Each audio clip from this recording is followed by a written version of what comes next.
What is up, homies? Hello, I'm Blade Daly. I'm joined by Books and Bodyslams. And y'all, I'm fucking tired. Okay. I'm just gonna tell you that right now. I've been rushing through my entire day. Okay. I had some side projects that I'm doing for a little cashola, right? Don't tell unemployment that. Um, and I was rushing through all of that so that I could rush to do the notes, so that I could rush to get here. And here I am. I'm a man who's going to sound like I'm complaining about going to a pay-per-view and then a combined Dynamite Collision taping, but I'm not, because I'm really glad I was there. But I'm at that age now where it's starting to kick my ass a little bit.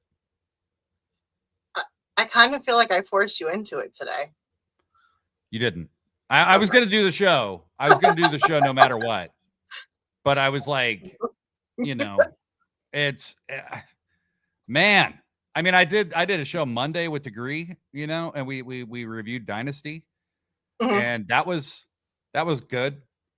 Blurry Line's in the house and makes a really solid point that I wish wasn't true.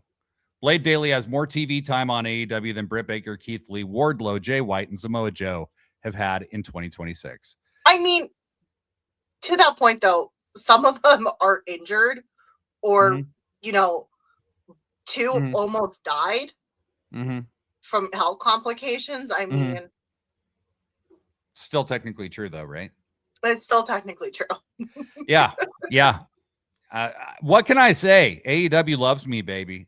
Every time I'm in that arena, I end up on TV, whether I intend to. I can't believe I missed you. I was on TV multiple times. I have to go back and rewatch Dynamite because I kept saying, "Oh my God, why haven't I seen him yet?" Yeah, I was like 3 feet away from Alex Windsor when she was having her tete-a-tete with Tekla, when Tekla was on the stairs. So I didn't even put together that something was happening. These security people right in front of me were like talking about something that was going to happen, and they started clearing the aisle and not letting people walk down the stairs. And I was like, oh, I don't know what's going on. And then Tekla came down the stairs. So she was about 20 feet away from me because I was in the aisle seat in my section in the front row. So like she was really close and I had some feelings. Okay. Did you? I might be a little bit like Tekla was up. But then Alex Windsor, when she ran out to confront Tekla, she was like 3 feet away from me. Like unbelievable. Then the next night on Collision, which was the same night for me, but next night for you guys. When Mox came out, I didn't expect anything to happen with Mox because like the Death Riders, where they entered to the ring was way beyond where I was. Yeah. And Mox ran down the aisle and then came up and stood right next to me. And I've said it a million times on socials already, but that man smells fantastic. Really? How did I miss this? He wears like a lightly scented something. It's like some kind of vanilla almost something, but he smelled great. Ooh. You're thinking like these guys maybe did a pre-pump or something, so they've got like some sweat. Maybe they stink a little bit. No, Mox. That man is a walking potpourri. As a vanilla like girl myself, I love that. Yeah. No, he smelled great. And me and my new buddy who I was sitting with were just like totally marking the fuck out. It was crazy. Too Fat to Cook's in the house. What up, buddy? Glad to have you back. Too Fat to Cook responding to Blurry Line. Why you got to make me sad? Yeah, it made me sad too. Popper in the house. What up, though? What is up, my people? So friends, today, before we get the podcast rolling, we're going to do something a little different than we normally do. We are not going to run through, kind of spend a little bit of time on the main topic and then move on and talk about everything else. We're pretty much talking about one topic today. And it branches out and touches other topics that we will also talk about. But the primary topic we're going to be talking about today is exactly what you think we'd be talking about.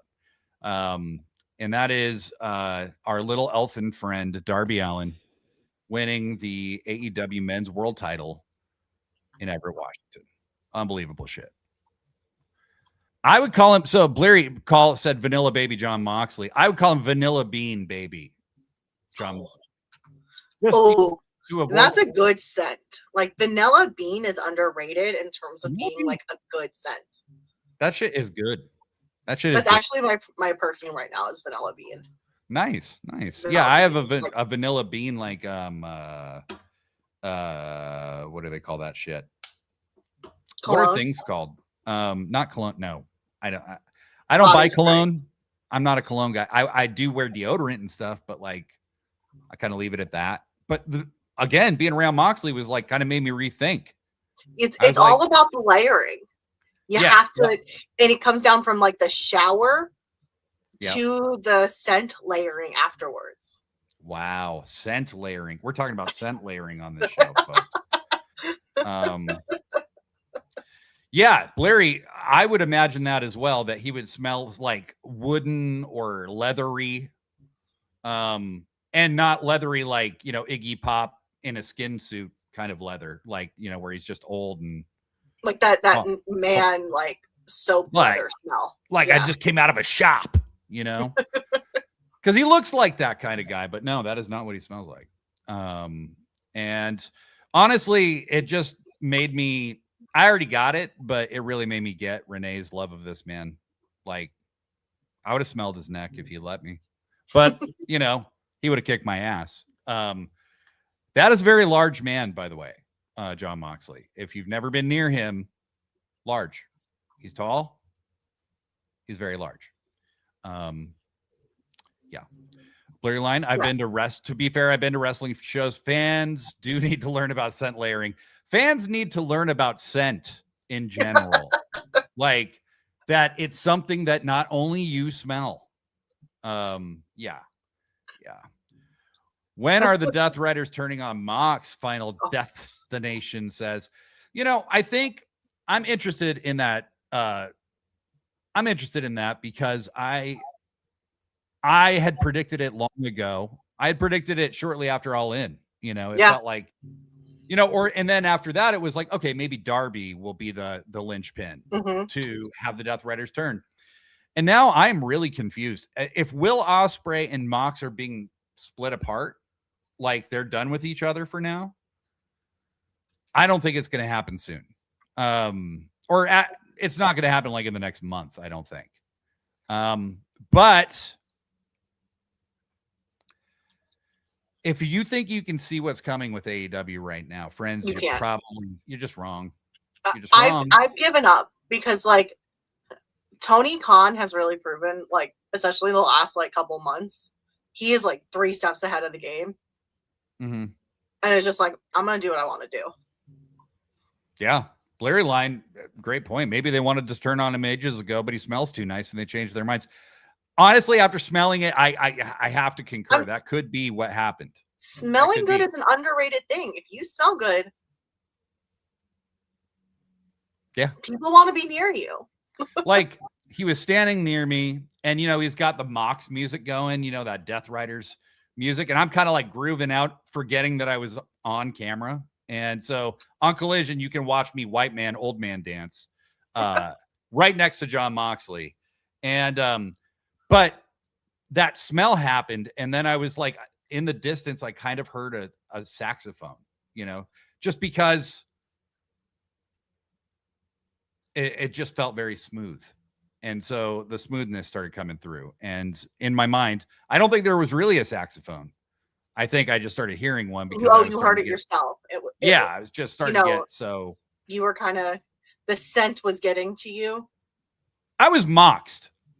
You were moxed. Yeah. For better or worse, I was moxed. And that he's a charmer. He's a charmer. It's not just his word. He's not. He landed Renee. He does this. I love that Mox has, he literally has a distinct walk. I mean, everything he does is distinct. I'm pretty sure he's an Office fan because this is Jim talking about bed bugs. Yeah. No, he just everything he does is so unique to him. and it's just such a blast watching him do his thing. But speaking of doing things, let's do this thing. Are you ready to do this thing? Hello, everybody, and welcome to yet another edition of Sit Down, Shut Up, Mark Out, a pro wrestling podcast about pro wrestling. I'm Blade Daly, and I'm joined by my returning guest co-host, Books and Bodyslams. Books, hello. Hello. You forgot our third co-host. Oh, God. What up, Blade? Oh, my God. It's like a different voice than it was the last time, and it's just as bad, though. So, hello, stuffed Kenny. Wow. Books, how have you been? I'm good. No complaints. I'm drinking iced coffee at 6 p.m. my time, so that should.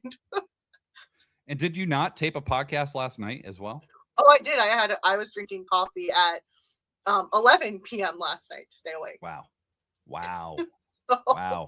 Great choices. Great choices. Before we get too deep into this, I just want to remind the audience, please like this video, leave a comment, share it with your homies, okay? Tell the people, Sit Down, Shut Up, Mark Out is the place where you go to conglomerate after the actual wrestling is over, all right? And please subscribe to this channel if you can. That's the most, it's the biggest way you can help what we're doing here, okay? The more subscribers we have, the sooner we can start monetizing this channel, all right? And then doing super chats and making you guys pay to talk to. That seems like fun. Disregard what I just said. No, we will always have an open forum here, okay? We will always have an open forum. I don't know. I've been thinking about starting a paid text service like Mercedes. Ooh, what you could probably attract the Vincels, and they just have you degrade them, I'm not joking. I low-key joked about becoming a humiliation. Yeah. Dominatrix. Yeah. Because I enjoy humiliating Vincels so much. Yeah. Well, and they clearly enjoy being humiliated. I mean, they keep coming back for more. Keep coming back for more. Also, last thing before we get started here, I just want to say that next week I will be taking the week off from Sit Down, Shut Up, Mark Out because I am preparing to launch Pro Wrestling Forever, my new show with that I'm the co-host of with the host, Professor Degree, the toast of the third coast, as he would annoyingly say. And we are just in the final stages of getting everything put together, but I want to put all my focus there so that when we do our first episode, which is going to happen a week from this Monday at the same time that we do it here. So on Mondays, you'll have Pro Wrestling Forever, which is a complete exploration of wrestling fandom by two middle-aged white guys. Very unique, I know. And we are going to launch that a week from this Monday. Like I said, that would be Monday, April 27th. So if you could, in addition to subscribing to us here, please go to our the Pro Wrestling Forever YouTube. It's Pro Wrestling Forever Pod is the handle. And then follow us on socials wherever you can find us. Also Pro Wrestling Pod, Pro Wrestling Forever Pod. So that is what's up, my people. But yeah, so I went to Dynasty on Sunday. A couple days went by. Then I went to there you go. Doing some Vanna shit right now. That's right.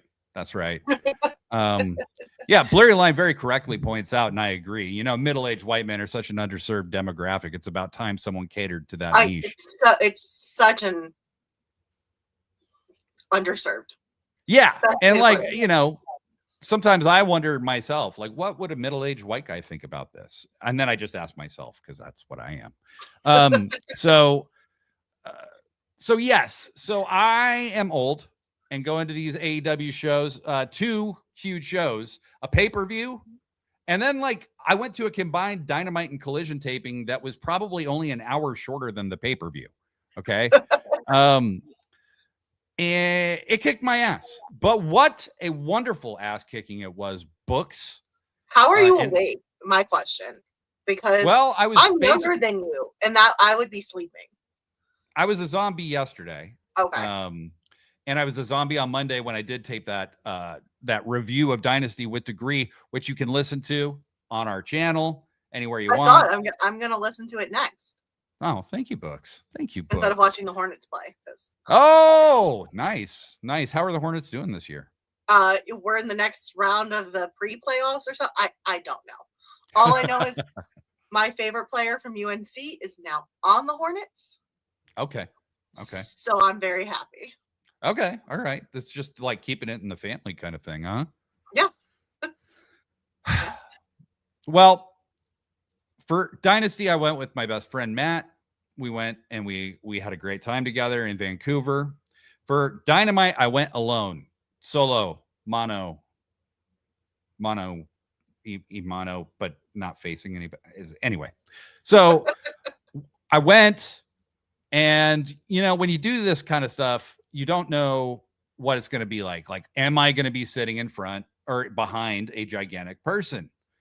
What I did this time that was different was I forgot where my seats were, and I forgot how much I paid for them. Okay. So, I got to the place. I went to my seat.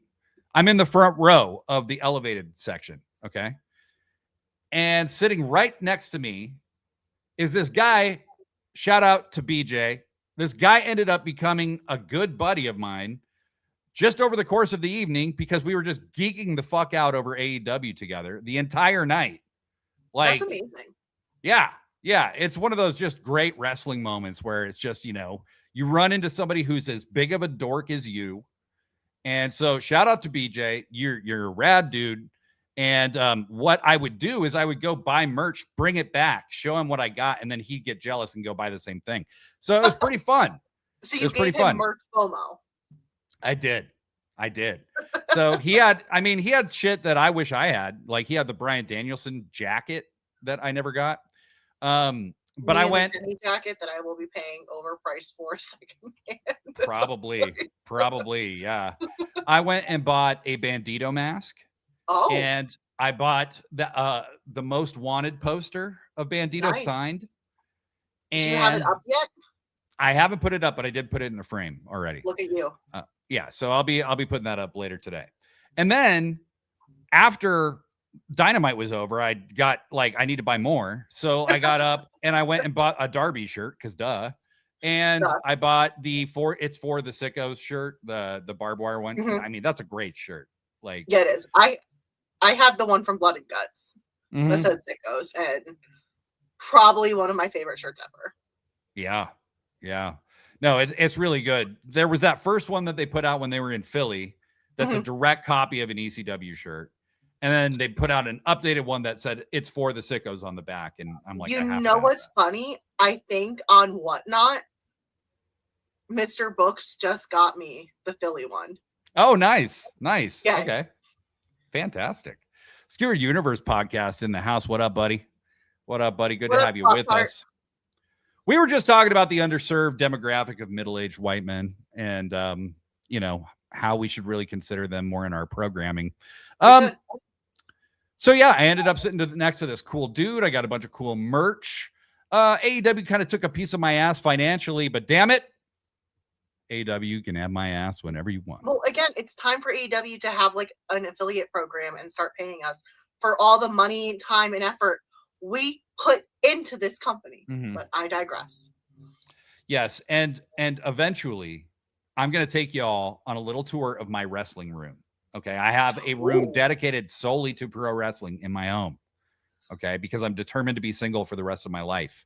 And Books, you're raising your yes, Books. You have quite a variety of merch. I have those Young Bucks figures that you have back there. I only have Nick because that's the I found them at a secondhand shop and they only have Nick. Oh, okay. Well, I'm talking about the big rubber ones that you yeah, I have those. I have those. Yeah, I have those. I have that Nick as well. Yeah. I also got a cool Mick Foley book over the weekend. And oh my god, people are gonna make fun of me. I got a Dave Meltzer book. A Dave Meltzer book? Yeah. What is it about? It's like a history of like deceased wrestlers. So interesting. Okay. Yeah.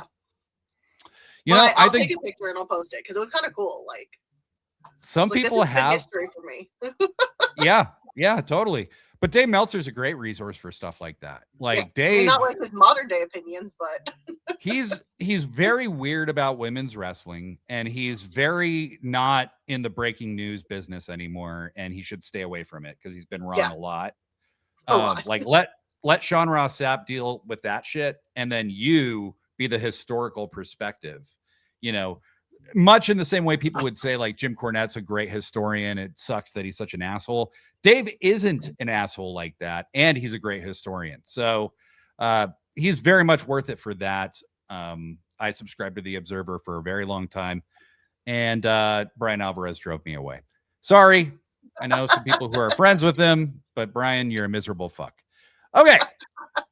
So having been fresh off Dynasty, you go to a pay-per-view, you see big things happen. You're like, well, let's see if big things happen at this Dynamite Collision, right? Mm-hmm. I got to say, it was just as much fun and maybe even a little more fun than Dynasty. So let's get to that, shall we? Yeah. Books last year in the run-up to All In, a ton of people thought Darby was going to disappear to train to climb Mount Everest and then climb it and then come back and then win the AEW Men's World title from Jon Moxley. Not me. I always thought that sounded insane. Like, you don't just come back from Mount Everest and just like go have that was my thing.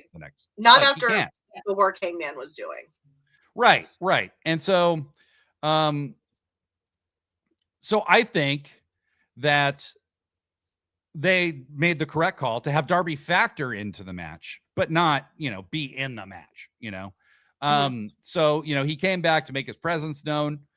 But that was it. And then after Moxley dropped the belt, him and this is where I first thought the Death Riders were going to break up. I'm like, ooh, this is genius. So they're going to have Hangman take the belt off Moxley, but Darby's the one who's going to take out the Death Riders, right?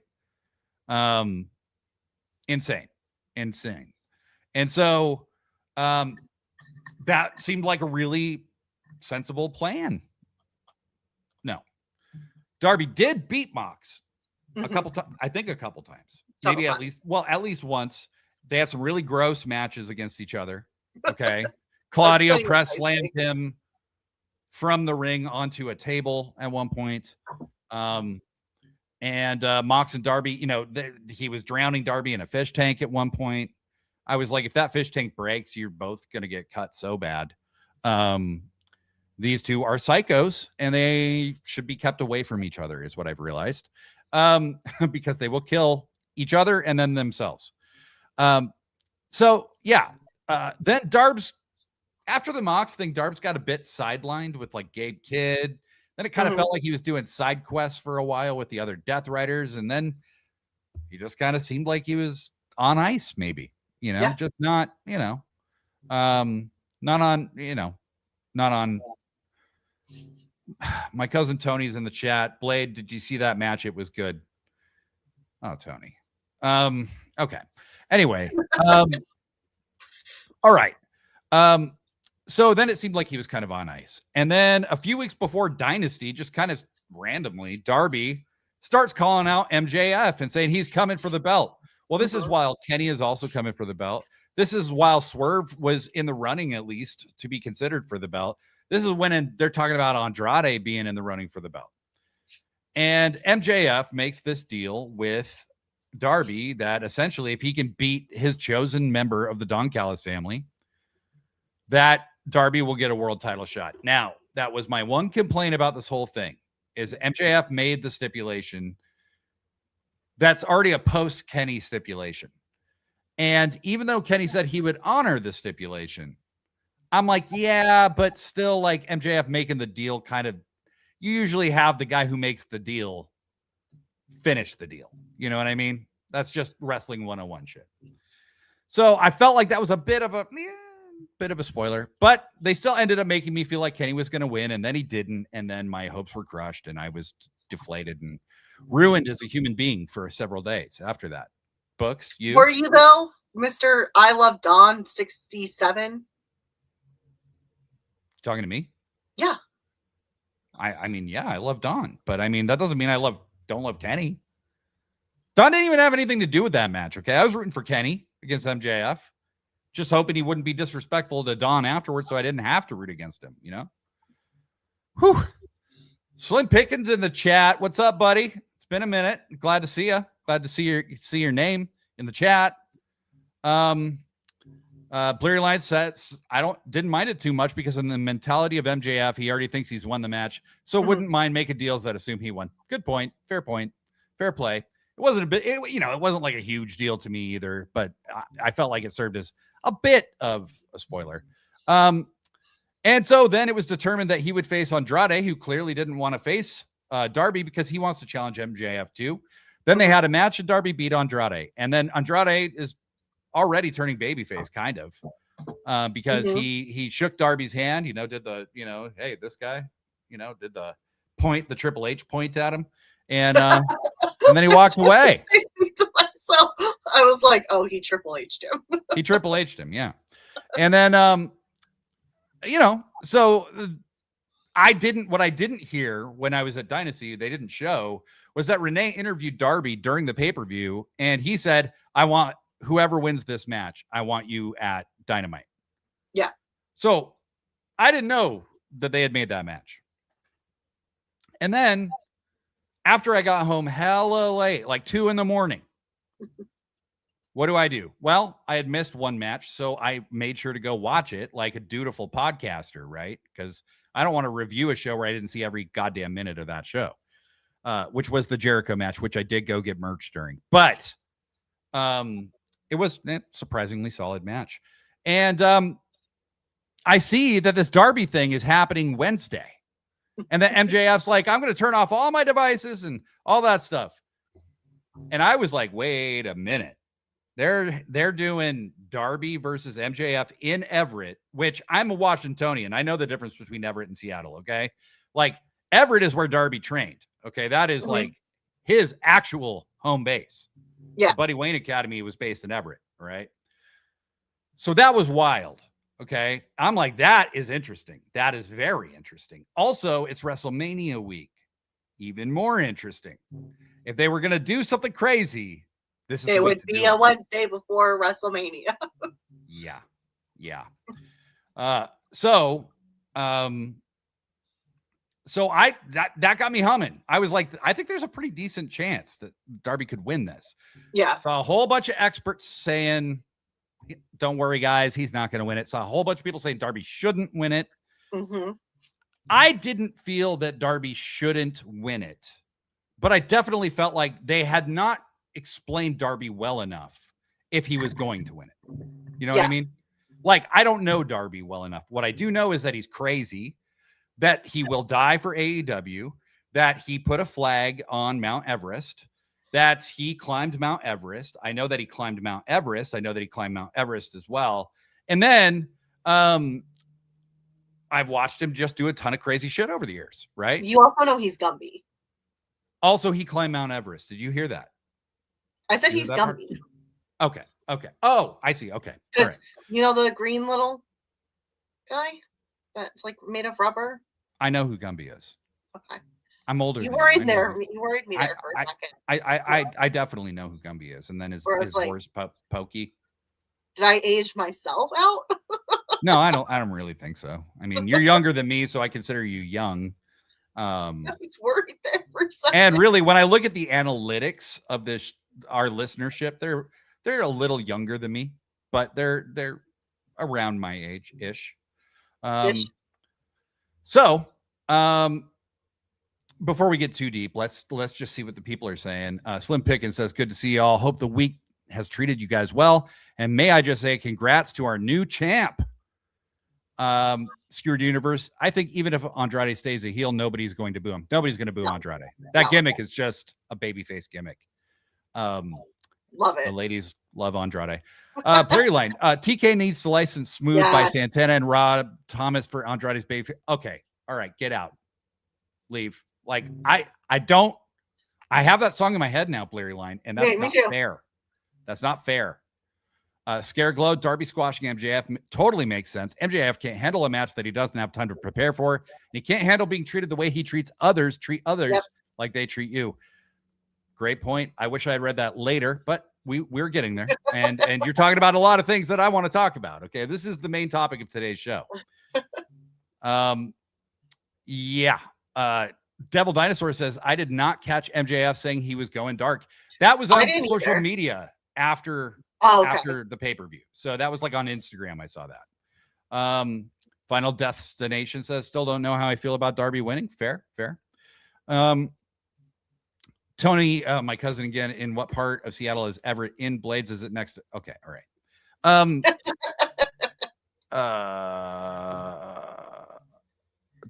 Tony Montoya, the Roman Coliseum is younger than you. All right. Wow. I didn't know you were that old. Wow. Slim Pickens Sting was such a great ward for him, though. Very true. Great mentor. And Final Destination. How do we get to MJF versus Ospreay, though, for the title? They have already fought over titles, I would say. Yeah. And they have already fought at All In over titles. And I don't think it's going to be Ospreay versus MJF. I don't think it is either. Definitely after what happened this week, that's not where this is going. No. And we'll get way deeper into this, but MJF had a great title reign. He had a great title reign. And he did a much better job, honestly, in this one than he did in the last one. Yeah, and I will say I really love the shorter reigns. Like, maybe not as quick as the trios is going, but I love the shorter reigns.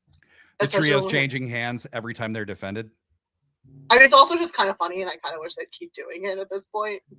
New Japan does shit like that sometimes, where they have like the never open weight title. I remember at one point had never been defended more than like 3 times successfully. But yeah, no, I think the trios titles are great for shit like that, you know? Yeah. I love having them bounce around. Anyway, so, you know, I saw people saying there's no way Darby's going to win on TV when MJF had just beaten Kenny. That was another thing I heard people saying. But while I'm sitting here talking to my new friend BJ, right? While we're waiting for this show to start, they showed that really intense interview Renee did with Darby on YouTube. And she did it the day before we were there. And this was a long interview. And Darby basically said all the stuff he said to Max, he said it to Renee as well, but in a much more like sober, reflective way. And at that point, me and BJ looked at each other and we're like, oh, he's winning. He is winning for sure. His promo, when he cried, I was like, this is way too raw. It kind of gave it away in that moment, but I also loved it because you could just tell how much it meant to him. So I think that this episode of Dynamite was a masterclass in telling a story throughout the episode. They showed that they understood people's reservations about Darby. Yes. Being the champion, and they tried to address all of them as thoroughly as possible before that match. So show starts. I thought it was hilarious that MJF didn't know that 1, Andrade had lost, and 2, didn't know that Darby had already challenged him, and that the match was going to happen right then. Now, I know some people have some feelings about the actual match they had, but I would not have liked if they made MJF wrestle in his street clothes to defend the title. Neither would I. Okay. I wouldn't have liked that. But what happens instead is MJF comes out. He knows that he's fucked, right? He knows he's, you know, so he's trying to talk tough. He's pulling a Trump, basically, which is like make a lot of threats out of your ass so that maybe they'll believe you and back off, right?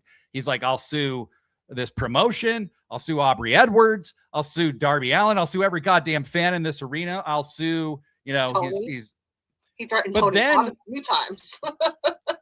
What I was so struck by, though, was when he says he kind of calms down a little bit, and you know, MJF and Darby know each other. You know, they know each other in real life well. They wrestled each other on the indies a bunch. That headlock takeover thing dates back to before AEW. Oh yeah, this is like an ongoing thing between them, which is just love the actual long-term storytelling. Shitloads of lore. I've known for 2-3 years that someday Darby Allin will beat MJF with a headlock takeover. But and Blurry Line predicted it. I mean, I will give him that. He straight up said this is going to end in a headlock takeover like 2 on Monday. Like, he called it. And he was 100% right. But what I loved was when Max goes, but Darby, and he starts talking to him more like two people who know each other. He says, Bud, you're just not ready. And as soon as he says that, I think that actually triggered something in Darby that really hurts him, you know? And I think what we saw was more emotion than Darby actually planned to release. You know? Like, it was all it hurt him when MJF said that. It hurt him because he's heard that I've said that. I mean, a lot of people have said it. You know? I said it last year after All In. I don't think he's ready. Yeah. And I might have thought that on Monday when I heard about it, or Monday at 1 a.m. when I heard about this. You know, I'm not sure if Darby's ready. Changed him. This segment changed my mind. Yep. And so Darby gets so emotional and says, you know, I will, you know, kill myself for this company. And I'm like, Darby, we know that part. We know. You know, but you know, this guy has been homeless at times, you know, so he could train. AR Fox let him live in his fucking school so that he wouldn't have to sleep in his car. You know, like this is a guy who put it all on the line. And when he said essentially, I said I wouldn't change one thing. I will either succeed or fail as Darby Allin. And here I am, and I haven't changed one thing. If I'm not ready now, I'll never be ready. AEW wanted you to put it together. They wanted you to know it. If you watch this entire show, you're going to see something incredibly special. Yeah. Right. So by this point, it's not a mystery, right? No. They're just trying to make it compelling enough for you to want to see it. Right. It made you really want the underdog. And even though you knew at this point the underdog was going to win, it gave you this like I had hope. I was like, but I kept trying to talk myself out of it. Like, no, it's not going to happen. It's way too obvious. Like, there's no way they're going to make it this obvious. Right. Let's see what people are saying here. Orable says, also, the squash was poetic. MJF's attitude upon arriving at Dynamite was telling he rested on his laurels. Absolutely. I always said MJF's ego is what's going to keep costing him the title. Yes. Oh, I mean, that's just character building. That's universe building. But Degree and I were talking about this. Doesn't do that stuff. So right. They don't tell stories or have characters. Right. Totally. Devil Dinosaur, Darby crying and giving it away actually managed to amp up the excitement. Exactly. Yeah. Like you were supposed to figure it out at that point. Blurry Line, MJF only loses squashes. I think it's kind of a defined point of his character. Wardlow, Brody, Darby. Exactly. Exactly. And Slim Pickett agreed with that one. Darby was so emotional that he kind of spoiled the result. I mean, yes, but again, I think that was the point. The Scareglow, nobody believes in AEW more than Darby. Therefore, we believe in him. I think that's the best way to put it.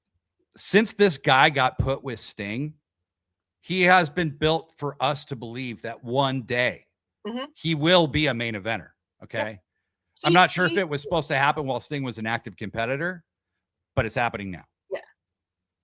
Darby is AEW. That's what AEW stands for and how AEW presents itself. So I don't think there's anyone more fitting right now. Right. I mean, the man climbed Everest and put an AEW flag on there. I think he might love the company more than the people who started the company. Yeah, it's very possible. It's very possible. Slim Pickett, great question. Would you guys say you had more hope in Darby winning compared to the cleaner at Dynasty? Yeah. I'm going to say yes, because I thought realistically, I didn't think Kenny, like on paper, it didn't make sense for Kenny to win. On such a short build. Most of the pay-per-view really hadn't been built, you know? Yeah. So they weren't like going to have a record number of buys or anything, you know? Yeah. Kenny's going to win with a lot of build. Right. And I have my own theory now, so.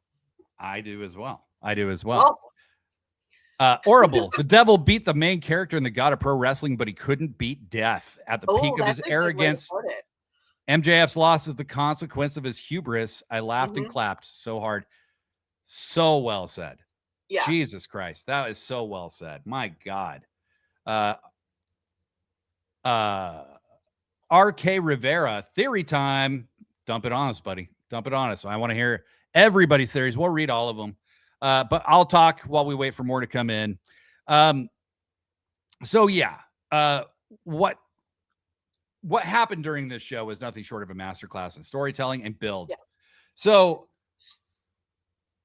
So after the in-ring promo, I pretty much knew, I mean, there could have been a shadow of a doubt, but I'm like, look, Tony's been booking for heat so hard that like, you've got to you can't keep doing this. You can't have Darby lose in Everett, Tony has also taken some marketing classes. He has now had media training and marketing classes, because this was a marketing goal. Like, this was, from a marketing professional, this was such a great way to do it. Yes. Yes.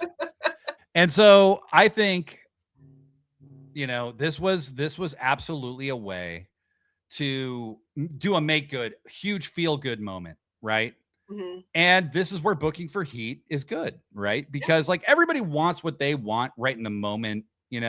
I do, we all do, right? We don't want to wait till next week. We don't want to wait till next month. We want our guy or our girl or whatever to win, right?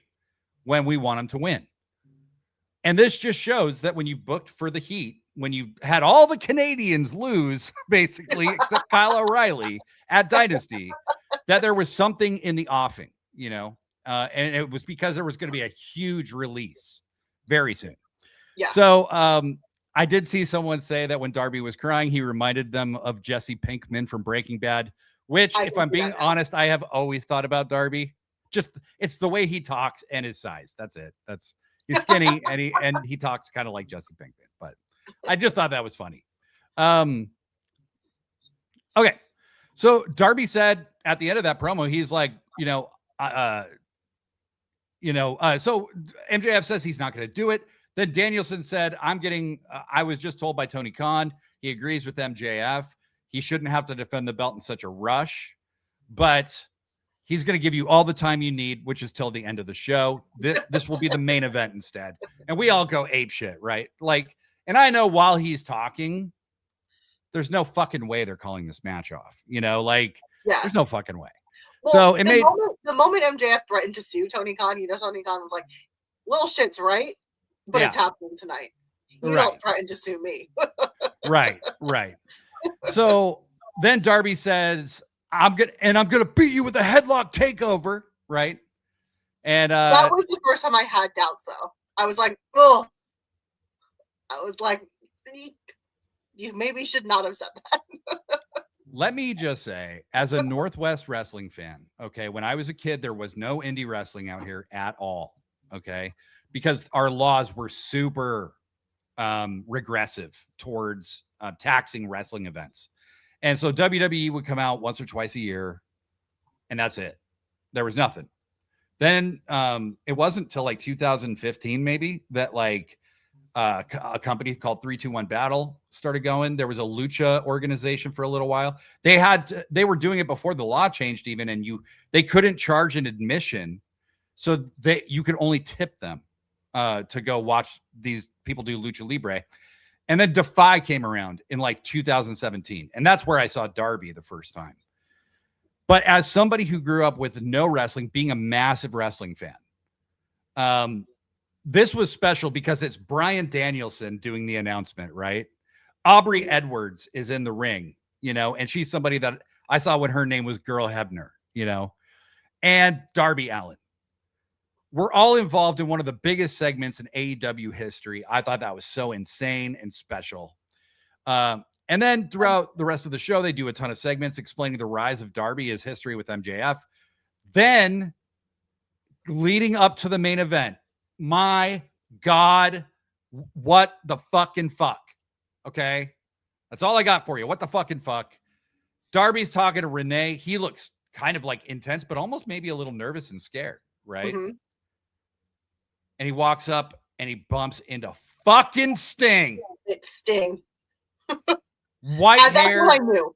I was like, yep, nope, this is it. Darby's winning. They have white-haired, white beard Sting, right? And Sting's like, you got this, man. Go get him. Go do what you do. And Darby looks at him and very nervously, kind of like looking to him for approval, almost says, it's showtime. And Sting goes, no, it's not showtime. It's your time. I cried. What? I cried. I was like, why are you doing this to me, AEW? I already had a mental break. I had a mental breakdown earlier in the night. Now you're giving me another one? Thanks. It was so crazy when he said that. Sting said so little and yet said the most vital thing you could possibly say in that moment with not one extra word.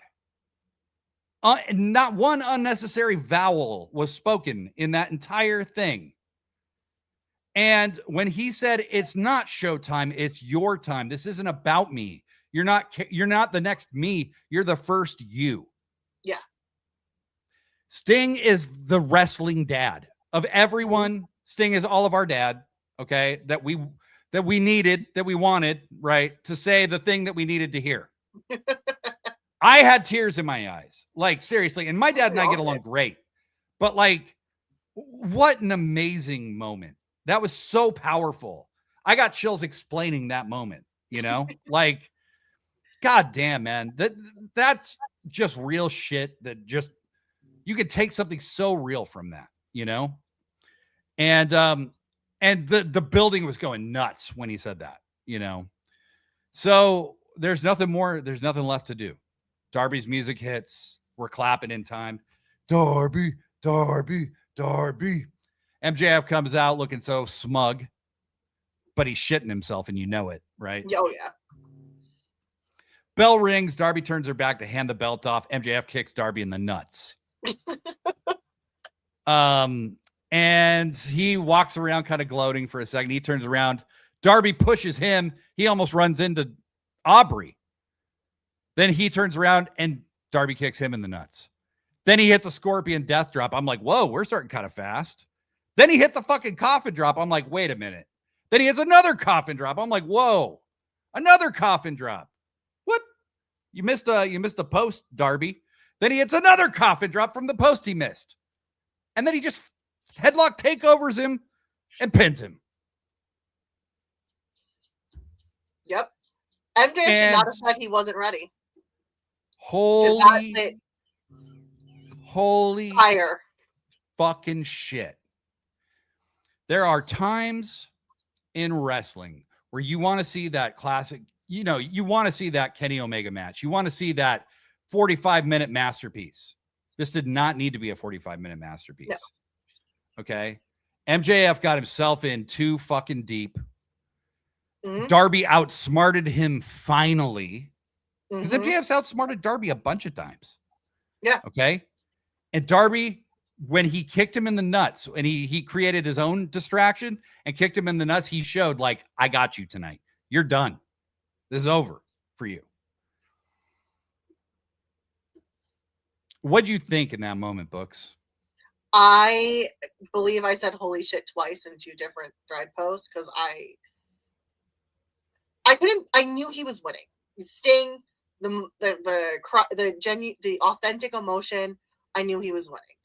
I didn't see a squash, but I loved that it was a squash because MJF's biggest fault is always going to be his ego. Right. And in telling Darby that he's not ready, all this other stuff, he created his worst enemy. And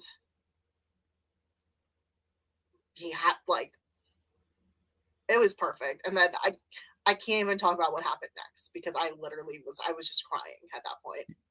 So for me, I remember this whole episode felt like an Attitude Era episode, and in the good way, where it's just like you are on the edge of your seat. Anything can happen.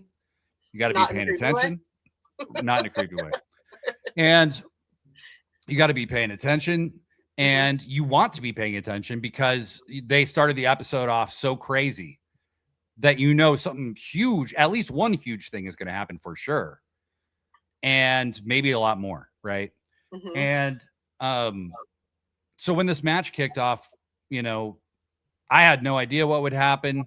They kicked it off with like 5 minutes left in the hour, but AEW does long overruns all the time. And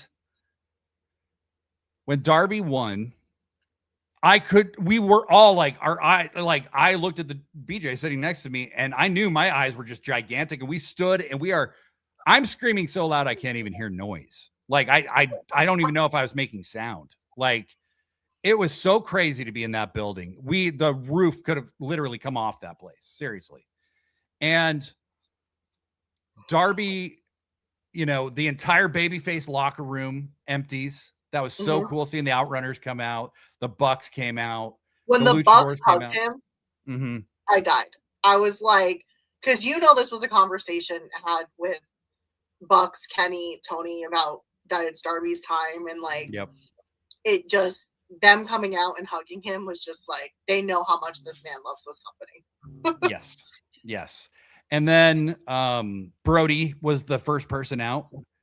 And as somebody who has seen Brody and Darby wrestle a bunch of times in Defy, because Brody wrestled a shitload in Seattle. He's another guy. I almost consider him like an honorary Seattle guy because he was there so much. I'm just saying Brody looks like he's going after Darby. It wouldn't surprise me. Also, you remember at the beginning of the show, Ciampa said, like, I don't care who wins. I'm coming after whoever it is. I think Darby will definitely be defending against Ciampa on Dynamite at some point in the near future. Yeah, it's just crazy. So let's see what the folks are saying here in the chat. Devil Dinosaur, everybody is entitled to an opinion, but you can't really talk too much shit about a guy who climbed Mount Everest and wrestles like Gumby's skeleton. Very true. Blurry Line, I have a distinct memory of Will Ospreay wrestling Kenny Omega and flossing with the Canadian flag. Currently, Will and Kenny are allied in their pursuit of the AEW men's title, and we're 4 months away. Yep. We'll talk more about that later because I thought that promo might end up playing a real big part in where we go from here. My theory has completely changed because of that promo. Yeah. Scareglow, I was screaming out the count in the building. Kenny got a 15 count. He beat MJF 5 times over in my mind. Of course. He hit the one-winged angel, and he got like a 15 count before the ref ran in. It was so funny. MJF said, he kicked out of the one-winged angel. It's not even a very effective move, if you ask me. He's just full of shit. Didn't he roll out before he could even get pinned? That was on the avalanche one that he did from the second turnbuckle. I was in and out of sleep on that match, by the way. Yeah. Because I was fighting migraine medicine, so I still have to rewatch it. Yes. Slim and I don't want to rewatch it now. So. Yes. It's such a good match. Kenny versus MJF was a fantastic match. I rewatched it before we did the review of the show, and holy crap, it's a really, really good match. Slim Pickett says, my reaction, sugar honey iced tea, he did it. Blurry Light 7, Sting Dolph the White got a huge pop. So Too Fat to Cook says Old Man Sting is the fucking coolest. Completely agree, folks. He's barely even there anymore, and yet when he appears, Sting is literally the coolest fucking thing in wrestling. Like, at all. He's just the coolest fucking shit. You know what I mean? So the baby faces come down. They're celebrating with Darby, and then I knew Sting's music was going to hit, and it does. He comes down. My God. Unbelievable. They got Darby up on the big screen, as with the title, and it really, I saw a lot of people say it felt like Mick Foley winning the world title in the Attitude Era, and I think that's the closest thing you can compare it to. By the way, that match was a shit show schmoz as well, and wasn't like a great wrestling match. It just was awesome to see Mick win the title, and that's what this was as well. So, the babyface locker room empties and surrounds Darby. Then Sting comes out. I have more cheers coming down my face at this point.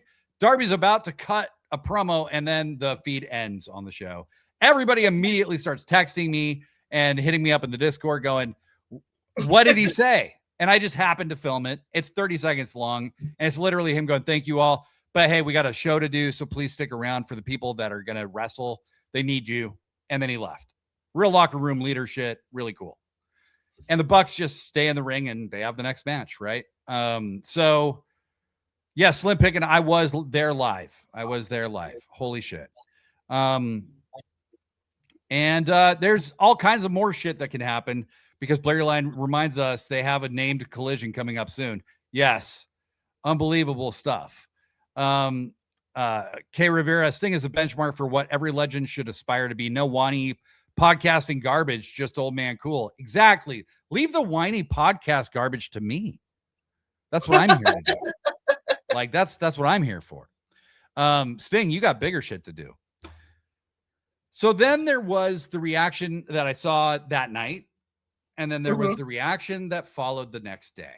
And of course, you have your people coming out of the woodwork to weigh in with their 2 cents. So let's talk about. So in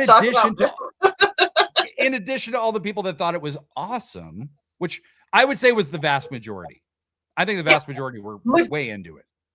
And I will say, I think a lot of the bad reactions are bad faith, don't watch AEW, just want to complain. So, yes. So I'm going to be speaking of the people whose opinions I at least thought came from an honest place. Okay. Okay. So some people felt Kenny losing to MJF and then Darby immediately winning was a terrible use of Kenny. Like, you just had Kenny lose and then Darby beats him in a squash. You just made Kenny look like a total loser. No. But it's also a part of Kenny's story happening. Right. Now. But they also didn't make Kenny look like a total loser because MJF was worn down from wrestling Kenny. Yeah. Right. That's why he was able to like also squash him, like because Kenny beat the shit out of him too. I said very clearly on the review of Dynasty that I was sad when Kenny lost because I wanted Kenny to win. I didn't make up some bullshit excuse for why Kenny should have won. I just wanted him to, right? I wanted him to win and he lost. And it was sad for me, right? Guys, just be honest. It's sad for all of us. I love Kenny Omega and I always will. He is literally my GOAT, but he's not above supporting a main event story. No, he's just Kenny knows he's just not. For the people forget that Kenny and the Young Bucks, they all have bigger stakes in AEW and what is best for the company outside of what's best for them as wrestlers. Totally. And I don't think we've seen the end of Kenny in the main event or as a possible champion either. No, I just think this is a bump in his story. He may be the god of pro wrestling, but he's not Jesus Christ on the cross. Relax. Okay. Excuse me. Then there. All right, let's move on. I'm better than Jesus. I'm Kenny. Oh, Jesus. Wow, Books. Wow. Then I've seen some others. He's gonna mop you up. That's true. That's true. He's welcome to try. I've seen some others say Darby isn't a quote unquote believable world champion because he's so small.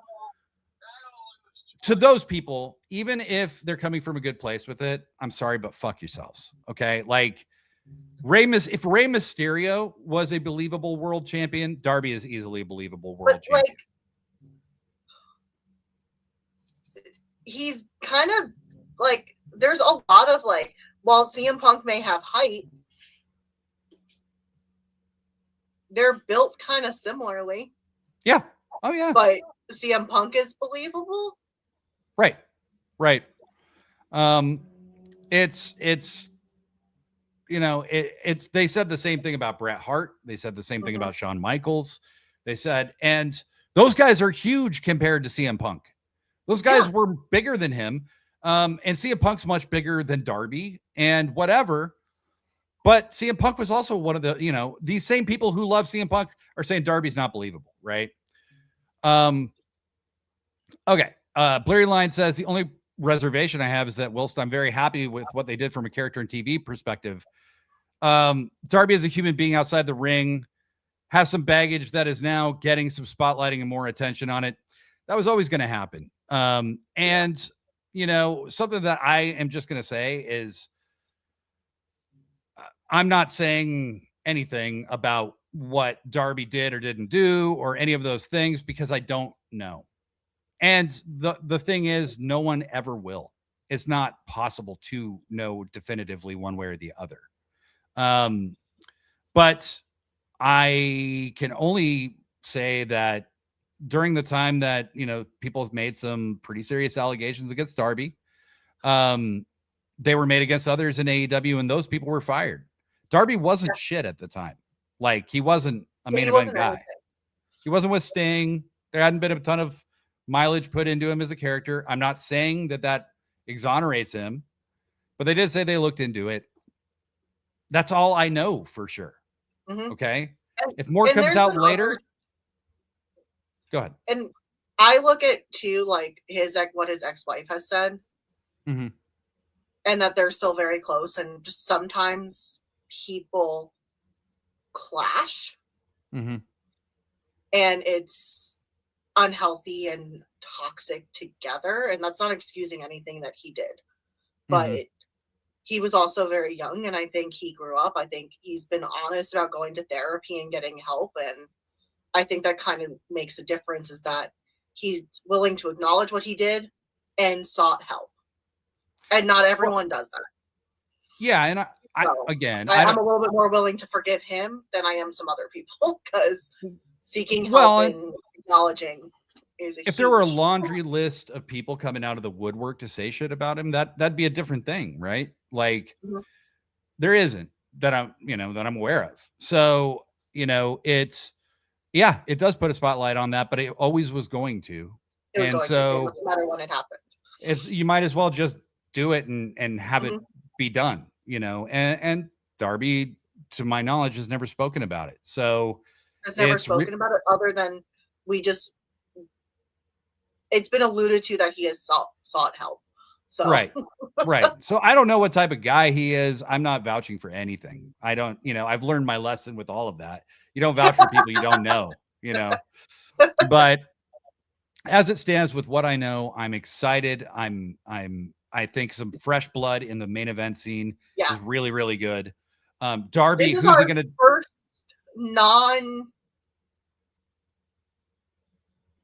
someone who this is our first true new champion, AEW Men's World Champion since Bryan Danielson. Yeah.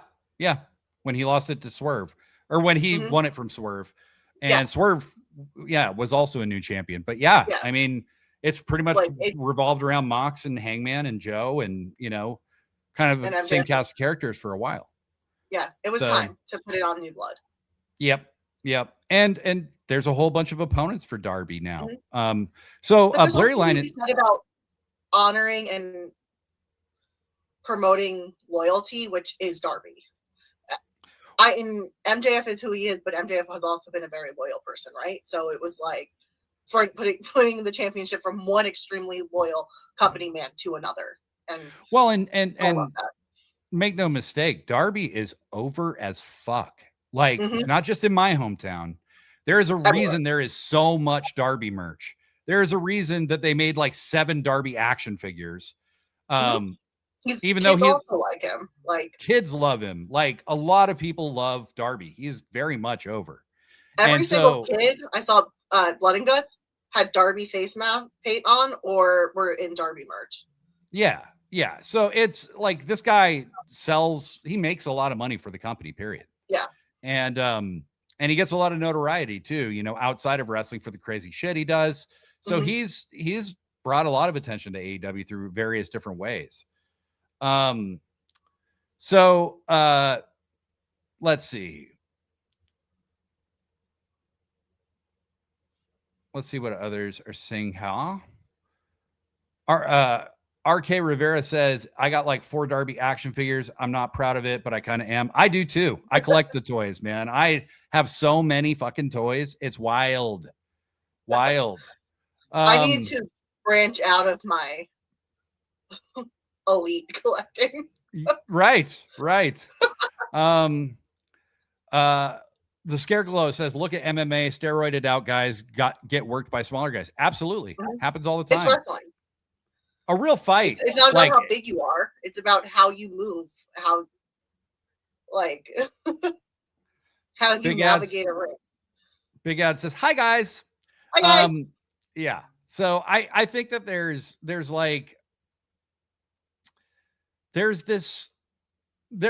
these people who think that they can kick Darby's ass, and it's like, no, you couldn't. No, he's not afraid of being hurt by you. People who aren't afraid to be hurt are very dangerous, right? Because they're not afraid to be hurt, so they'll just come right at you, you know.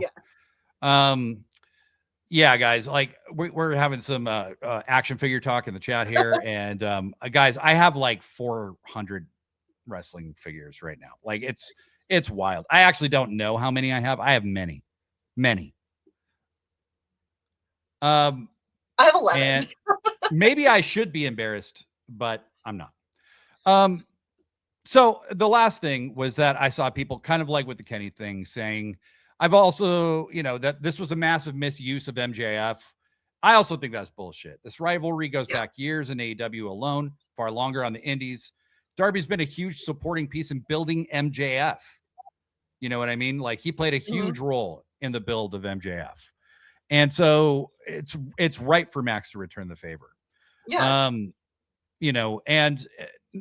MJF's the kind of person who can lose any kind of way, and he's never done. You know what I mean? No. There's no way to kill MJF unless he does it himself,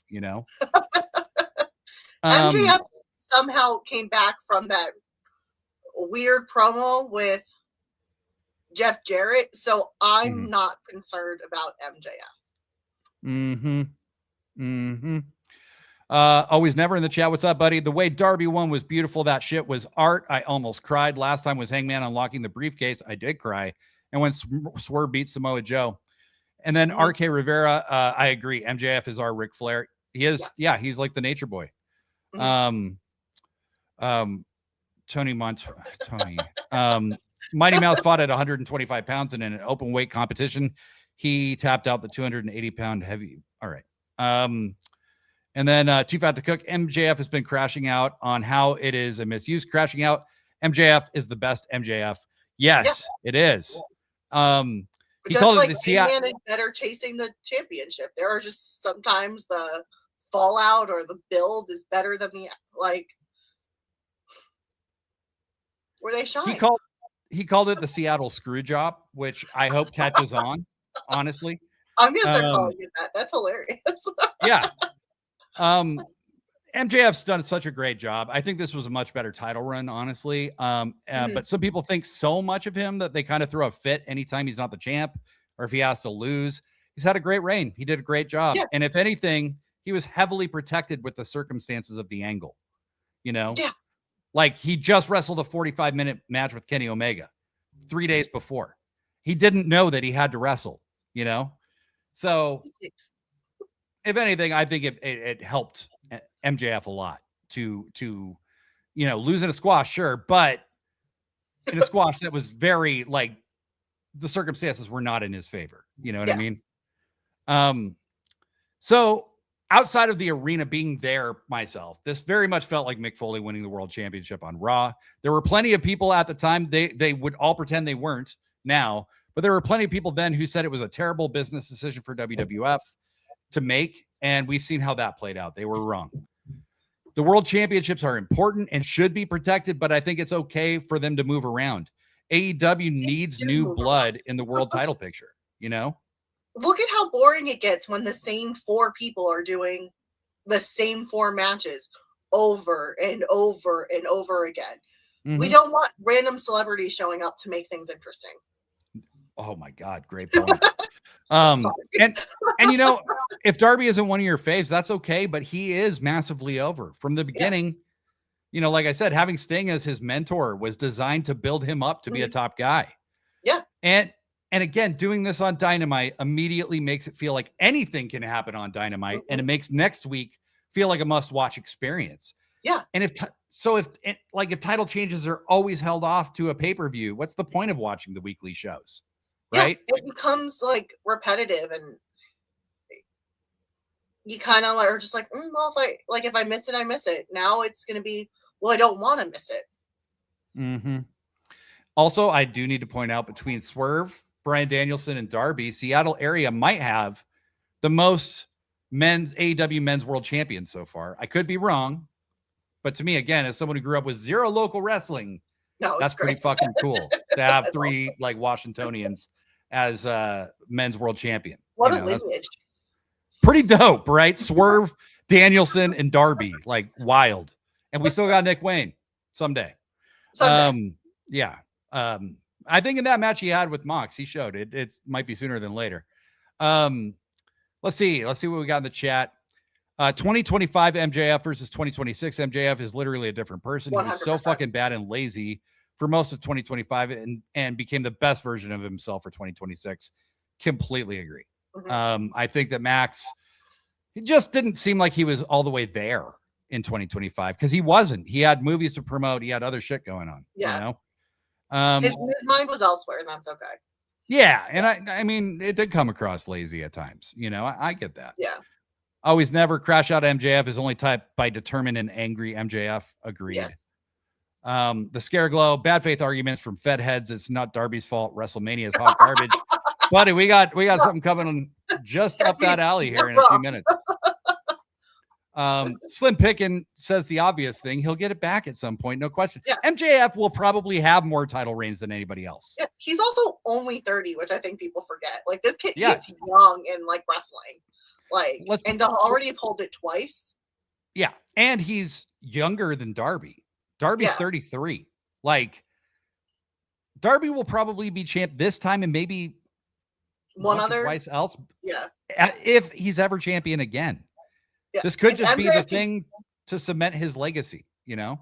If MJF has it in his entire career in AEW, he will probably hold the title the most.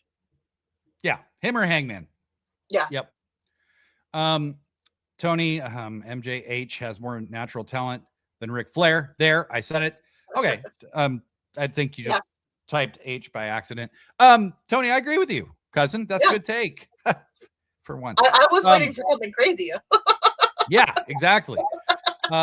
Big ads. MJF is still the longest reigning AEW men's world champ ever. Calm down, people. Exactly. Yeah. They weren't going to give him another 14-month reign. Okay. There's too many people in the main event now. Many people. And I said this, I think the men's right now needs to like go every 3 or 4 months. It needs to just cycle now, because there's too much talent. For a very long time, until about 1989, 1990, the NWA World Championship was the most prestigious championship in wrestling. And Tommy Rich held it for 1 week, or less than 1 week. He held it for 4 days one time. Jack Briscoe dropped it for a week to Giant Baba once, and then Harley Race did the same thing. Okay, Giant Baba is a 2-time NWA World Champion, and both of his title reigns were 1 week long. Okay, like, chillax. You know, Kerry Von Erich took it from Ric Flair for 3 weeks. You know, So that's just how it happens. Ricky Steamboat held it for like 2 months one time. You know, it's not that big a deal. It really isn't. Slim Pickin, repetitiveness shows quick in wrestling, even with celebrities. Totally. Yep. I mean, look at fucking New York right now. It's a fucking mess because of that shit. You know. People don't want to pay those prices. It's Connecticut. Too bad to cook. Darb's winning shows that literally anyone can win. Ciampa winning shows that anyone debuting can win. AEW is unpredictable and it's awesome. Well said. Yeah. Blurry Line with the best chat of the night, and Mother Wayne won the championship of our hearts. Jesus Christ. It's so true. When Moxley was like, hey, Mother Wayne won't be down there, I was like, fuck you, man. Why would you do this? God damn it. We need Mother Wayne. I know she's beautiful. Okay. Like, everybody knows she's beautiful, but when you see her in person, that's a beautiful woman. My Lord, Mother Wayne is beautiful. Holy God. Slim Pickin, do you guys think Wayne did great against Mox? I was shocked, in my opinion, how well he ended up doing. He did a great job. he grew up in this area. You know, I saw him wrestle when he's like 16 years old. So like, yeah, he's way better than he's had a chance to show, and he's only gotten better in that time. He's going to be in the New Japan Juniors tournament this year. Watch out. He's going to be great. Putting him with Christian Cage was like the best thing they did for his career. Yeah. The Scare Glow. I can't wait to see shows in Washington once the Orange Man gets the boot. Goddamn right.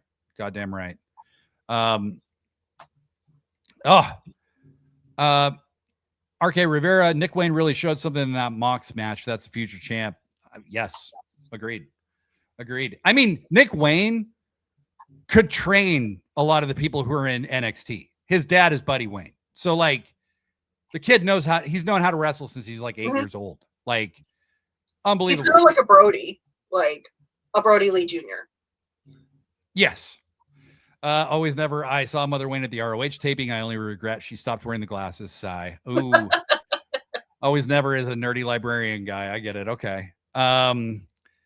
Big ads. Mox is for the mothers. He didn't want her catching all that Seattle drool. That's okay. Fair enough. But she lives out here, so I think she catches a lot of it anyway. All right. So books. Last big topic. Yeah. Before we say anything more, I want to be clear about something, even though the chat is friendly. If you're listening to the show the first time, I want you to hear me out on this, okay? I don't watch WWE at all. I might see a clip occasionally on socials or something. It's not for me, and it hasn't been for like a decade. I don't like TKO. I don't like the McMahons. I don't like the way that company is run. I don't appreciate the way they've done everything possible to destroy anyone that could remotely be perceived as a competitor. The multitude of crimes they've been alleged to have committed, right? But I have zero against the wrestlers themselves because I don't even see them, okay? Of course, they have a ton of great wrestlers there and talents in the company, obviously. So what I'm about to say is not directed at the wrestlers, all right? It's the company itself, because I have been laughing my fucking ass off this entire week listening to Paul McMahon dig a hole for himself so deep. There is no backup Cody Rhodes. There's no backup Randy Orton. It's like, dude, you have Gunther, you have Seth Rollins.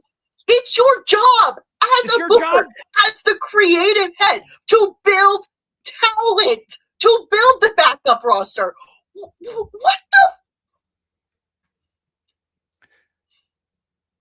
This isn't a real sport, Paul. You have a massive advantage over real sports because you can get people over because you're the one who decides who wins and loses and what stories get told. Like, what? All you do is use the same 4 talent over and over again. And I won't even go in that he doesn't even say that he has women stars. Like, fuck you. When the women of WWE have been the best thing about that promotion for the last couple of years. So go fuck yourself, Paul McMahon. Go fuck yourself. Yeah, that's right, Paul McMahon. You've got Stephanie McMahon as your headliner for the Hall of Fame when AJ Styles is going in at the same time. Yep. There's two. Stephanie McMahon. Nepo daughter? Like. Yeah. There's 2 Stephanie McMahon collectible belts you can buy right now. And she barely wrestled. Oh, I'm sorry. She did wrestle her dad. Less than 30 matches in her entire career. One of them with her father. That's fucking disgusting and creepy. And watching these guys act like total arrogant assholes. And, Linda McMahon destroying the Department of Education. Triple H palling around with RFK Jr. Watching these people associate themselves. I already pretty much hated them. Okay.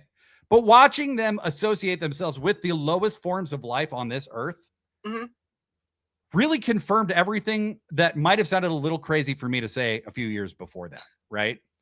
I distinctly remember getting shit for some of the things I said. And yeah. I've just been sitting here sipping my water and my coffee going, I told you guys back in January of 2024. Do I want WWE to close? No, I do not. No. Okay. It's too big. It would really have a catastrophic effect on the wrestling business. I do not want that for the people in the business. And that's not just the wrestlers. It's the production people. It's all the people who make it up. It's just like, I don't want them to be sold to Saudi Arabia either. I don't either. That, yeah. Because that's going to be awful for the business. I do not like, I want them to be successful. I want them to make a good product, because the better their product is, the more eyes these companies get, the better it is for the industry. I may hate them, but I don't want to see them dead. Does it make me happy, the idea of Paul McMahon getting fired? Yes, but that's because it does. It does. It does make me happy. I think that would be hilarious. Yes, I do. Because I think, one, there's people who could do it a lot better, and two, 100%. Two, I don't like that guy. He's not a good person. Fuck him. You know what Paul McMahon did? He slept his way to his role. I mean, yeah. The McMahons are shit. Okay, just get all of them. Just get them the fuck out of the wrestling business. Family. That would be so good for WWE to have a genuine fresh start. I mean, there's literally people who are saying Vince should come back because they think Paul's so bad. That's fucked up on so many levels. And two, don't get me started on that. If you're actually nostalgic for Vince booking, like, you've lost the plot entirely, and I don't know why you're watching the product. You know what I mean? So besides the Schadenfreude of watching these guys get what they deserve, these executives looking like morons, the only thing I've heard about WrestleMania this year is the absolute clusterfuck that is the Cody Rhodes, Randy Orton, Pat McAfee jelly roll thing, right? The insane ticket prices and the lack of perceived value for that price, and the consistently bad creative. I think that's the only match I know. Yeah, I mean, I know Punk and Reigns. That's the other match I know. It is extremely smart for Tony Khan, for AEW to pull this shocking title change on their show where they can dominate the conversation and make WWE prove they deserve to you shouldn't just get to dominate the conversation because it's WrestleMania. Put on a good WrestleMania. You know what I mean? And it shouldn't be that hard. If you don't want it to be criticized, you should just put on a good show, and then you won't need to go into the news cycle and have your Nick Khan and Paul McMahon make stupid comments left and right. So they're I have seen more about Darby from WWE fans. Yep. WWE only fans. Yep. Than they have been talking about WrestleMania. This was the smartest marketing move Tony Khan has ever fucking made. It's Tony growing a lot as a leader of AEW. It's as a businessman, up to them signing the new deal with WBD. I would say Tony's biggest distinction from AEW to WWE is the in-ring product, right? We wrestle here. We're, people can blow that off so easily. Well, you got to have characters. That's why they don't tell any stories. That's why that stuff became what it did, right? Yeah. It's not like it was Tony's fault. It's just that's what he knew to say. But he has now drawn so many distinctions, and I gotta hand it to McMahon's and Nick Khan and fucking Ari Emanuel. They have helped so much, okay? Because now AEW has drawn so many distinctions that separate them from WWE. Like the ticket prices, the absence of mega influencers. There's no one from AEW in the Trump administration. The creative is at a high in AEW instead of at a low.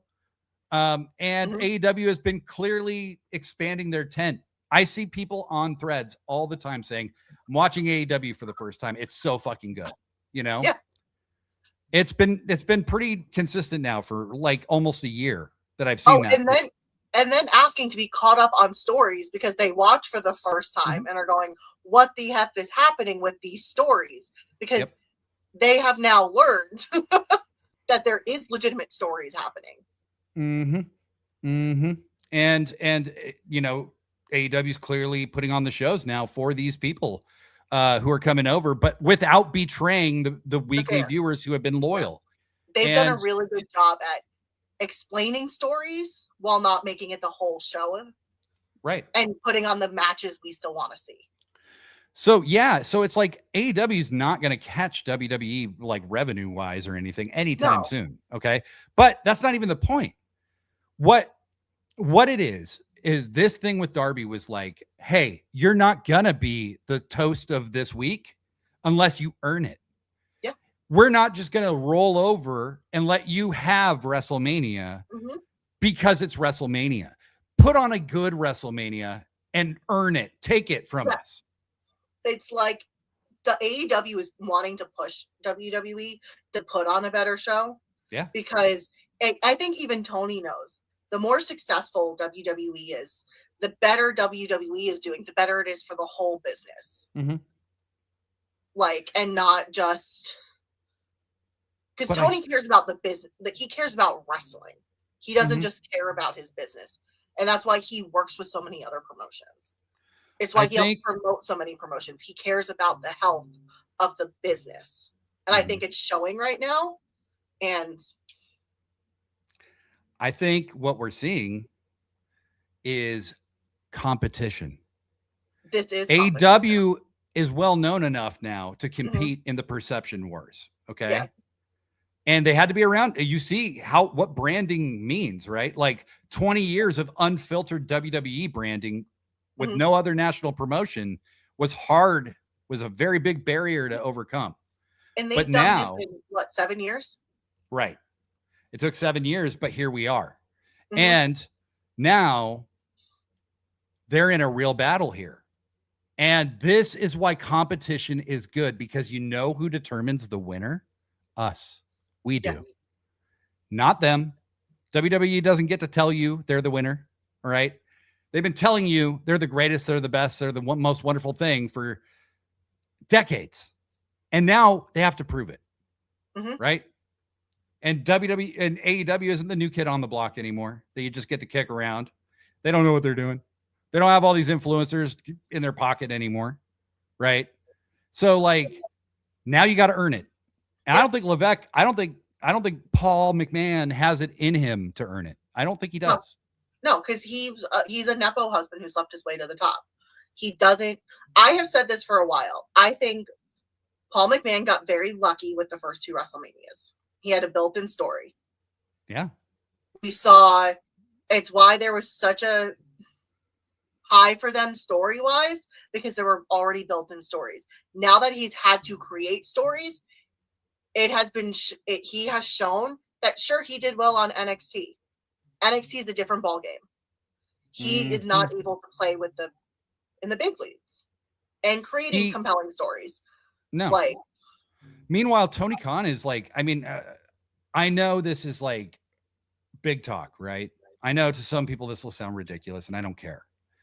Like, Degree and I were talking about this. Like, Tony Khan is literally like creating his own wrestling logic. I said, basically, to Degree, I said, he is the best dungeon master I've ever seen in my life. This guy created an entire universe of his own. Darby winning creates ripples throughout the entire promotion. Everybody's story will be affected by Darby winning, you know? Like, he is pulling wrestling forward and demanding it be better than it has been. As Slim Pickens said, AEW reminds me of MCU with its long-term storytelling. And with Darby winning, we have just hit the multiverse. Yeah. Because that's what happened. Let's see what the chat's saying. Tony Khan does better. Yeah, well, yeah, exactly. What we learned from Marvel is that multiverses aren't understood super well by the average person. Blurry line. Triple H needs to take whatever media class TK took after 2022.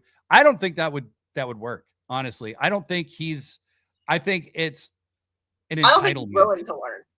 No, I don't think he can. I don't think he's ever really been that deserving of what he has. And so he's, it's not to say that he's like a completely worthless human being. I don't know the guy. I'm just saying, like, he was never a main event caliber performer, in my opinion. And he's inherited this head of creative thing from Vince, and he was Vince's protege. And you can look at the style of booking Vince did successfully and where that ended, and it's very commensurate with the rise of Triple H as the main guy on Raw. It just is. Big ads. Triple H, the future endeavored assassin. Blurry line. Maybe he stood close to RFK Jr. and the worm crawled out of Rob's ear and into his. Always never. Ton of talent. I'll never know. I don't watch the Fed. He still books like the old man, apparently. That sure sounds like it. No women and lots of countouts and disqualifications, as I understand it. Too fat to cook. Bailey, come over to AEW. That would be maybe the premier get for them at this point. I have to believe Mercedes is in her ear. Oh yeah, duh. Mercedes was doing it publicly, like, of course. She when they go on lives together, Mercedes bullies her on lives to get her to come. And I think that's why she doesn't get pushed the way she is anymore. So yeah, Blurry Line says they announced the San Jose pay-per-view Forbidden Door, and Bailey's contract is coming up at around the same time. Can you imagine Bailey premiering on Forbidden Door? Because that would actually literally break the Forbidden Door. Oh, it would. Having an ex-WWE person make their debut on Forbidden Door. Book it, Tony. Book it. I have to believe they're in conversation now. With 2 months out, they're 100% in conversation. For sure. They're definitely having below the radar talks for sure. Yeah. Too fat to cook. Last I heard, her contract's up in June. Yep. It's come very quickly. I rarely have wanted Fed talent to come over to AEW. I want them to have fun in New Japan Stardom, but Bailey, please, Bailey. Yeah. Exactly. And Bailey would 100% do the Stardom New Japan, CMLL stuff too. Yeah. So I couldn't 100% think that CMLL will try and get her on a joint contract right away. Yeah. The Scare Glow. WWE is the worst thing that happened to pro wrestling. Every time I watch Dark Side of the Ring or read books about wrestling, I hate that company more. Sports entertainment sucks. AEW for life. A lot of people will say stupid shit well, if not for Vince McMahon, we wouldn't have wrestling. Yeah, we would. It still would have hit. It would have hit differently. He wasn't the first person to try and go national. He was just the one who was successful. Because he had a ton of money behind him. Yeah, but there were other promotions trying to do the same thing. So they wouldn't maybe not have done it the same. Maybe they wouldn't have been as successful, but pro wrestling's been around for 150 years. It's not new. Vince didn't create it. Big ads for the last 15 odd years. All I've wanted WWE to do is be better. And they just haven't, not for a prolonged period, at least the last 7 years. I haven't needed to care if they've been better. I'll be honest, when AEW started, I was going to watch all of it. I was going to watch WWE and AEW. And after 2 weeks, I just was like, you know what? Actually, fuck WWE. I'm bored watching that. And I'm having a blast. I'm having a blast watching AEW. I'll just stick with that. I remember timing the start of a Raw once, and it took 45 minutes for a match to start. And I was just like, I'm over this. Yeah. This is not fun. And this is going to sound like a diss on her, and it's not. It's a diss on them. Is I saw Paige, it's rumored she's signed to WWE. She's perfect, right? I don't think she even wants to wrestle. And she's a good comedy character that can choke down 15 minutes of time so they don't have to wrestle on Raw. That's what they want you to be on the mic for 15 minutes, trying to entertain the crowd, because God forbid you actually watch wrestling at a wrestling show. This Raw that just happened had 35 minutes of wrestling for 3.5 hours. I understand it's the Monday before WrestleMania, but there's enough talent in the locker room that's sitting in catering that could have loved the opportunity to have a match before WrestleMania. Oh, yeah. 35 minutes of wrestling for a 3-hour show. Or 2.5, whatever it was. 35 minutes. Slim Piggin with a fair point. Does it really fall onto Paul, though? Think Dwayne. I can only imagine how much BS he has regarding creative decisions. Fuck Paul, though. No doubt. I mean, it's a fair thing to say, but he is the head of creative in WWE. I have to hold him responsible. Literally. My conspiracy theory is that TKO wants to blame Paul because they're not seeing bottom line, and Paul wants to blame TKO because he doesn't want to be the bad guy. Well, and I think that I think that Ari Emanuel sees WWE as a breeding ground for like stars and stuff, because at the end of the day, don't forget, he's a talent agent. That's what his real job is. About. Like Pat McAfee is his client. Like he doesn't care if it makes for a great WrestleMania moment. He's like, Pat McAfee's trying to get into acting and this will boost his profile. So like, that's what WWE is to him. They had Cody Rhodes come out as the Street Fighter character the other day. For what reason? To amuse me. Meanwhile, Kenny Omega's like actually like doing the voice, like the motion capture for one of them. You don't see him doing that. Yes. Blurry line. Also, we need to blame WWE more for portraying Trump as a babyface. Agreed. My God.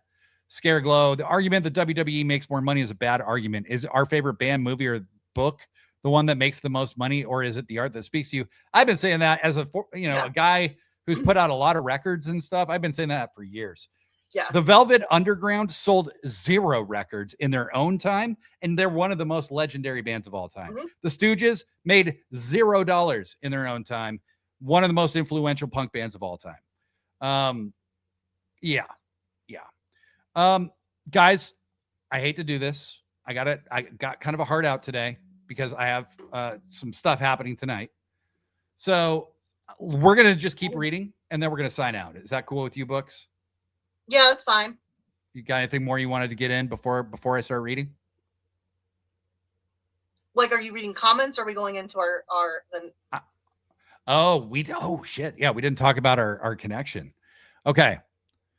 So before I read more comments, let's make our last point here. Yes. Kenny and Will had an incredible promo together.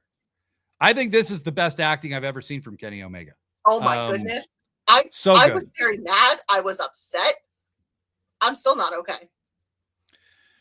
So Will is talking to Kenny, comes into the trainer's room. Will is in there, and they're both kind of lamenting losing, right? And oh boy, you have Kenny again. And so he's just here. Okay. And so it's an emotional support, Kenny. Nice. Yes. So then Kenny and Will, Will's like, we got to get back on the horse, and Kenny goes, I don't know that I have more time.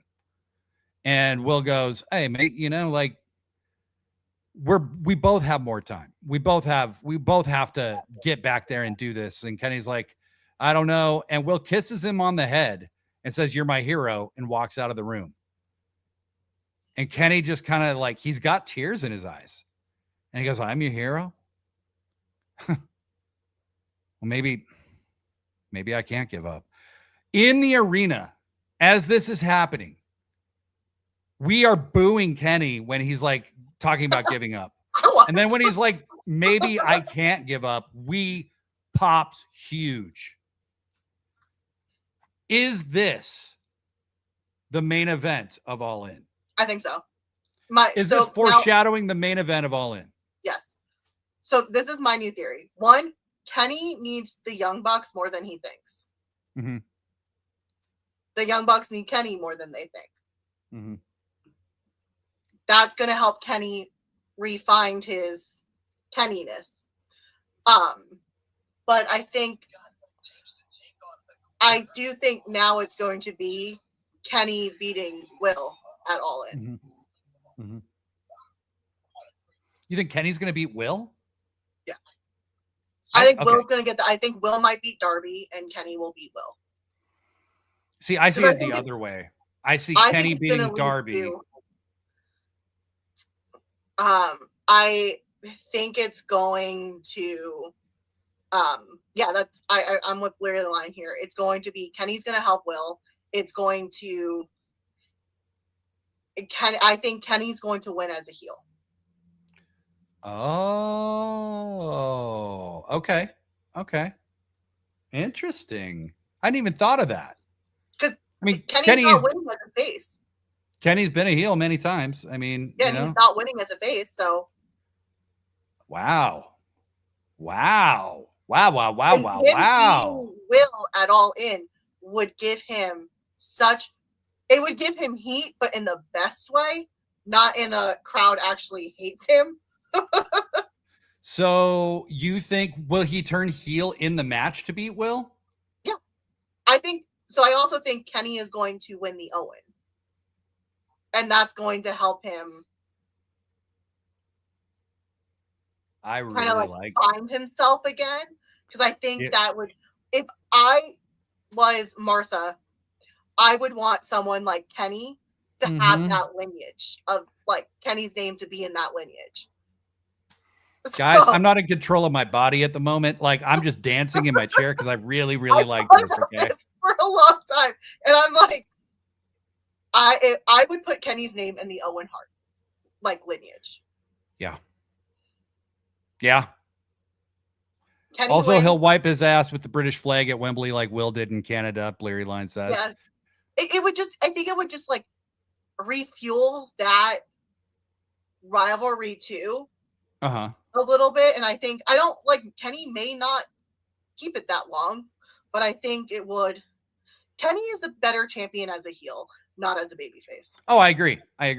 Well, and also Kenny turned heel during the match with Mox where he won the title. Yeah. So, my God, that is delicious. That is a delicious theory. You guys are way smarter than me. Wow. Listen, I've not been right. But I'm just saying, like, I'm looking at, like, if this is Kenny's last run, if I was Martha, I would want Kenny's name I would want Kenny's name to be attached to the Owen Hart. Foundation, like, like, I would want that name to be attached, like, and I think it would be a really interesting Kenny.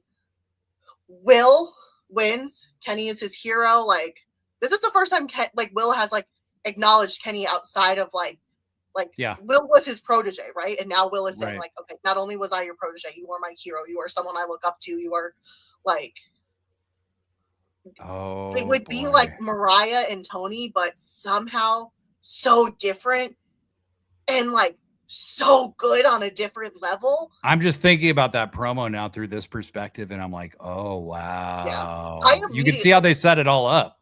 I immediately caught that. I was like, oh, I see. I can see where this could be going. And that's crazy. Will, because Will's more motivated right now, right?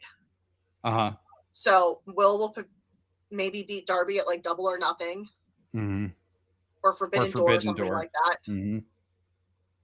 And then, because usually the Owen Hart is at for All In, so right. Well, they do it at Double or Nothing, and then they build it for the whole summer. You know. Yeah. You're welcome. Jesus Christ! Holy shit! I hope you're right. I hope so too. I'm like this would be wild. Everybody, get your chats in. We're going to be reading through these. Oribile, I want to get this off my chest. Whenever they get the chance, WWE celebrates the military in attendance. Imagine being from the global South and watching this streamed.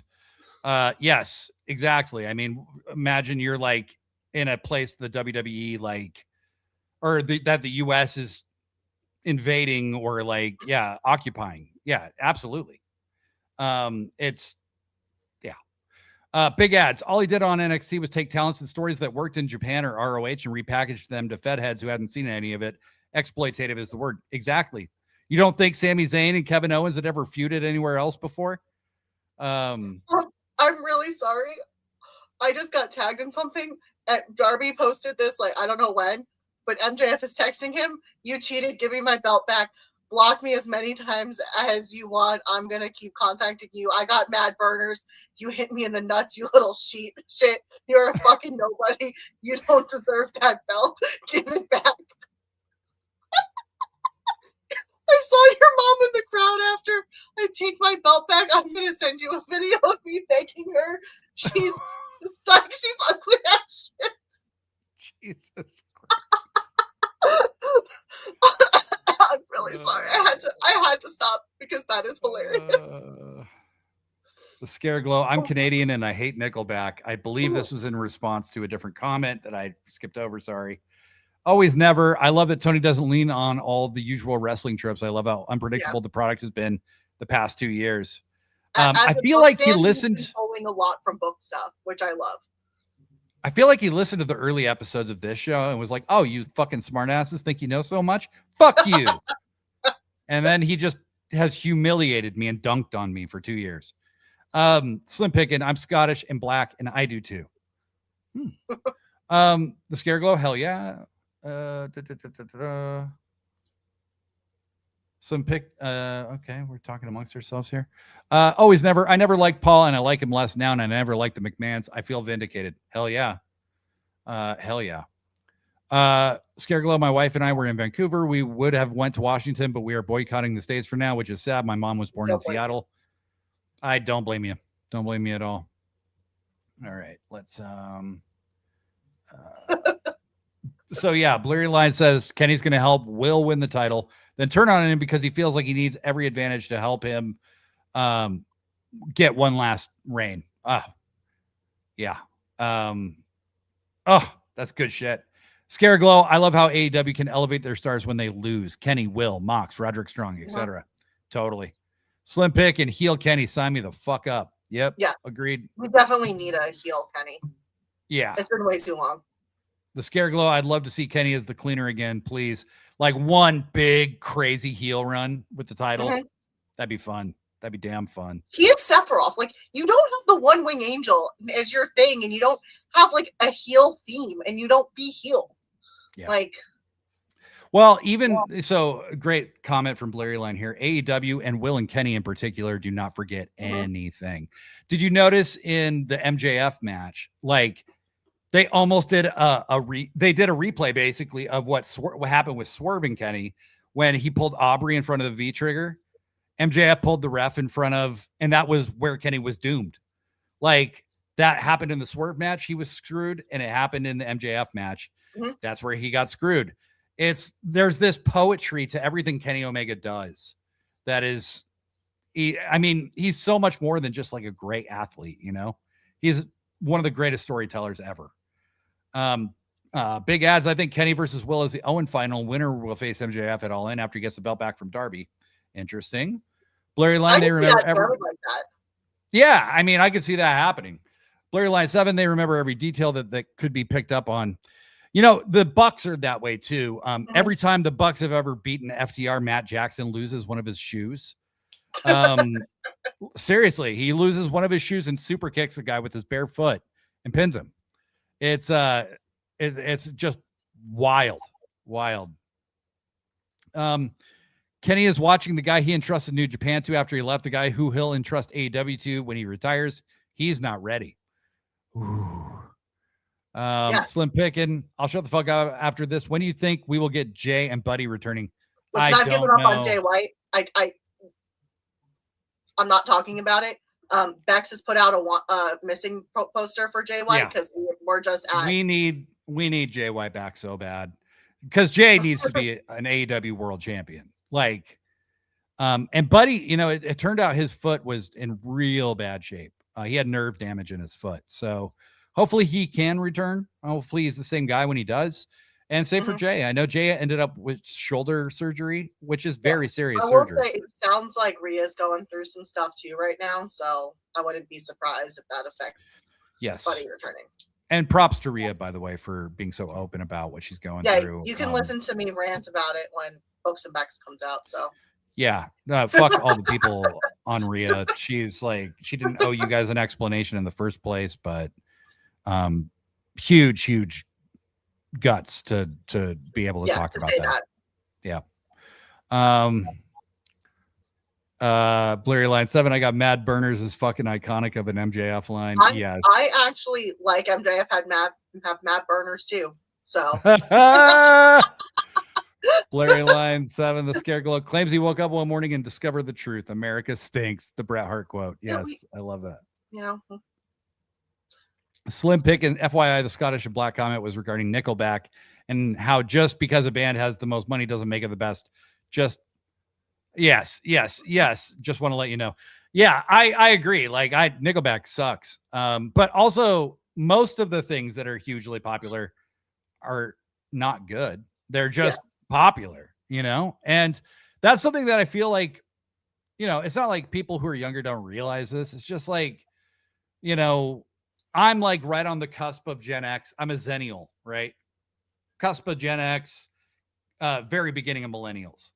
But like being a rebel or being like non-commercial was like a goal, you know? And like it's been so weird watching the AEW conversation over the last 7 years with people just like bootlicking corporatism, you know?